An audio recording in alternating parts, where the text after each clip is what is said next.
Hi friends, welcome to Addu's kitchen. ನಾನಿಲ್ಲಿ ಸಿಹಿ ಕುಂಬಳಕಾಯಿನ ಬಳಸ್ಕೊಂಡು ಒಂದು ಸ್ವೀಟ್ ರೆಸಿಪಿನ ಮಾಡ್ತಾಯಿದ್ದೀನಿ. ಇದನ್ನ ಕುಂಬಳಕಾಯಿ ಗಾರ್ಗೆ ಅಂತಲೂ ಕರೀತಾರೆ. ಬನ್ನಿ ಇವಾಗ ಇದನ್ನ ಹೇಗೆ ಮಾಡೋದು ಅಂತ ನೋಡೋಣ.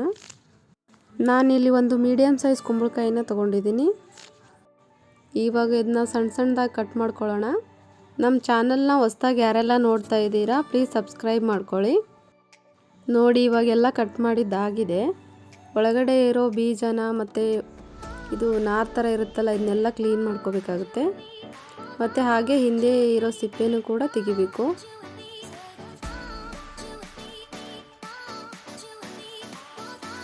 ನೋಡಿ ನಾನಿದೆಲ್ಲ ತೆಗೆದು ಕ್ಲೀನ್ ಮಾಡಿ ಇಟ್ಕೊಂಡಿದ್ದೀನಿ. ಇವಾಗ ಇದನ್ನು ತುರ್ಕೊಳ್ಳೋಣ.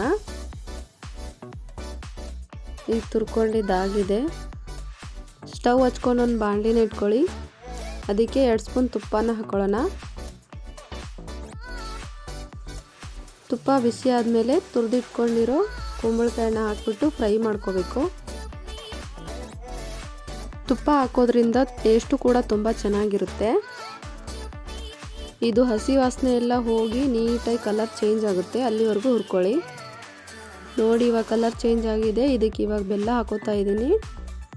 ನಾನಿಲ್ಲಿ ಬೆಲ್ಲ ಚೆನ್ನಾಗಿತ್ತು ಹಾಗೆ ಹಾಕೋತಾ ಇದ್ದೀನಿ. ನೀವು ಬೇಕಂದರೆ ಕರಗಿಸ್ಬಿಟ್ಟು ಸೋಸ್ಕೊಂಡು ಹಾಕ್ಕೊಳ್ಳಿ. ನಾನಿಲ್ಲಿ 1 ಬೌಲಷ್ಟು ಕುಂಬಳಕಾಯಿ ತುರಿಗೆ 1/4 ಬೌಲಷ್ಟು ಬೆಲ್ಲನ ತೊಗೊಂಡಿದ್ದೀನಿ.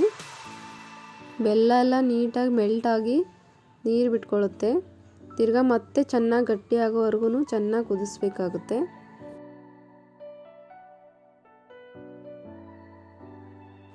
ನೋಡಿ ಇವಾಗ ಇದು ರೆಡಿ ಆಗಿದೆ. ಇಷ್ಟಿದ್ರೆ ಸಾಕು.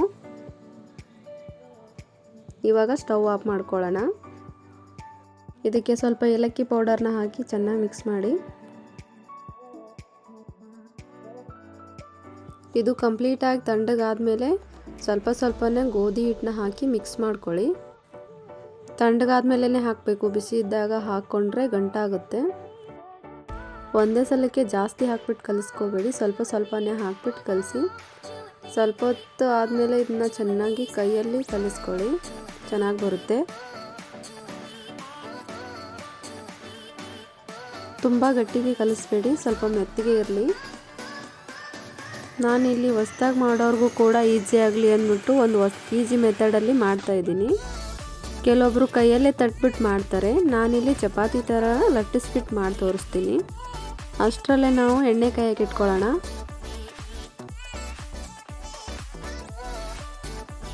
ಕೈಗೆ ಸ್ವಲ್ಪ ಎಣ್ಣೆನ ಹಚ್ಕೊಂಡು ದಪ್ಪ ಉಂಡೆಗಳನ್ನಾಗಿ ಮಾಡ್ಕೊಳ್ಳಿ.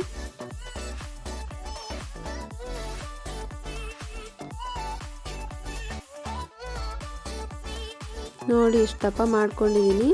ಇವಾಗ ಇದನ್ನು ಹಿಟ್ಟಲ್ಲಿ ಎದ್ಬಿಟ್ಟು ಚೆನ್ನಾಗಿ ಲಟ್ಟಿಸ್ಕೋಬೇಕು.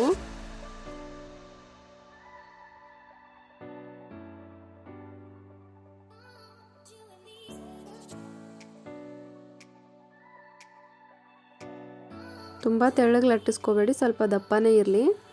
ಇವಾಗ ಮೇಲೆ ಸ್ವಲ್ಪ ಎಳ್ಳು ಹಾಕೋತಾ ಇದ್ದೀನಿ. ನೀವು ಎಳ್ಳು ಬದಲು ಗಸಗಸೆನೂ ಹಾಕೋಬೋದು, ಚೆನ್ನಾಗಿರುತ್ತೆ ಟೇಸ್ಟು.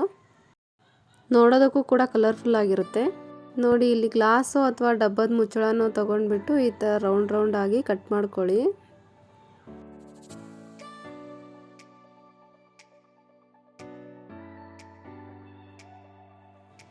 ಕಟ್ ಮಾಡಿ ಆದಮೇಲೆ ನೆಕ್ಸ್ಟ್ ಹಿಟ್ಟು ಉಳಿದಿರುತ್ತಲ್ಲ ಇದನ್ನು ನೆಕ್ಸ್ಟ್ ಉಂಡೆಗೆ ಸೇರಿಸ್ಕೊಳ್ಳಿ.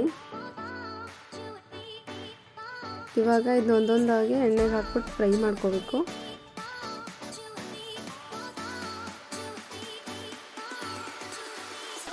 ಮೀಡಿಯಮ್ ಫ್ಲೇಮಲ್ಲೇ ಇಟ್ಟು ಫ್ರೈ ಮಾಡಿ. ಜಾಸ್ತಿ ಹೊತ್ತು ಫ್ರೈ ಮಾಡಬೇಡಿ, ಇದು ಯಾಕಂದರೆ ಆಚೆ ತೆಗೆದ್ಮೇಲೆ ಇನ್ನೂ ಕಲರ್ ಬ್ರೌನ್ ಆಗುತ್ತೆ. ನೋಡಿ ಇದು ಇವಾಗ ಫ್ರೈ ಆಗಿದೆ. ಇದನ್ನೊಂದು ಪ್ಲೇಟಿಗೆ ತಗೊಳ್ಳೋಣ.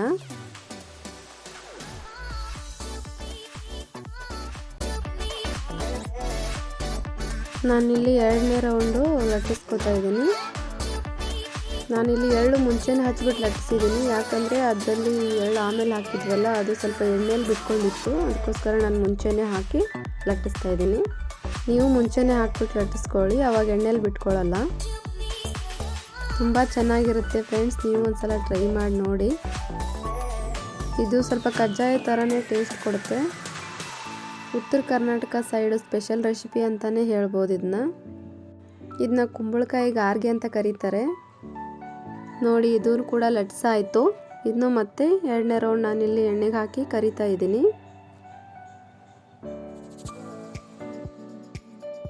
ಕುಂಬಳಕಾಯಿ ಆರೋಗ್ಯಕ್ಕೂ ಕೂಡ ತುಂಬ ಒಳ್ಳೆಯದು. ಈ ಥರ ಮಾಡಿಕೊಟ್ರೆ ಮಕ್ಕಳು ಇಷ್ಟಪಡ್ತಾರೆ. ನೀವು ಒಂದ್ಸಲ ಮನೇಲಿ ಟ್ರೈ ಮಾಡಿ ಹೇಗಿತ್ತು ಅಂತ ಕಮೆಂಟಲ್ಲಿ ತಿಳಿಸಿ. Bye. Thank you for watching. ಈ ವಿಡಿಯೋ ನಿಮ್ಗೆ ಇಷ್ಟ ಆಗಿದ್ರೆ ಲೈಕ್ ಮಾಡಿ, ಶೇರ್ ಮಾಡಿ, ಸಬ್ಸ್ಕ್ರೈಬ್ ಮಾಡಿ, ಮತ್ತೆ ಬೆಲ್ ಹೊಡೆಯೋದನ್ನ ಮರಿಬೇಡಿ.